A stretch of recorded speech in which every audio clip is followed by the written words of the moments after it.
கரிக்கட பாண்டி என்ன கல்யாணம் பண்ண நீ காட்டுட்டு போயிட்டாடா. சரி முதல்ல நடக்கல அதுக்கு இந்த கிளவி மலை வந்து யாரு இருக்கீங்க? பாண்டி வசல்டா. அவ கூட பத்து நைட்டு முடிச்சிட்டானா நான் வெளிய போறேன். பத்து நைட்டு முடிச்சு தான் போவியா? இந்த உடம்புல இந்த பத்து பண்ணா கிளவியில செத்து போவா? நான் நிலவரணும்னா ஒரு தாராட்ட கடை சூழ்ந்த கடை அதை விட்டு பத்து நைட்டு ஏற்பாடு பண்ணணும்னா இதெல்லாம் நான் சட்டம் பண்ண முடியும் உனக்கு. சொல்றது செய்ய இதே இதை பத்தி ஏன்ட பேசாத ஒன்னோட இங்கே ஜாலியா இருக்கு. நாங்கெல்லாம் சுருட்டி உருட்டி சுருக்கி வச்சிருக்கோம். வாயில போட்டு மரியாதையா ஓடி இருக்கீங்க. டேய் இது சரிப்பட்டு வராது. சாட்டை கொண்டு வரல. சாட்டை கொண்டு வந்தேன்.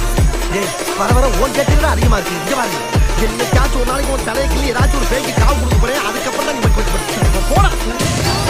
அடி பாவி காத்தாயி.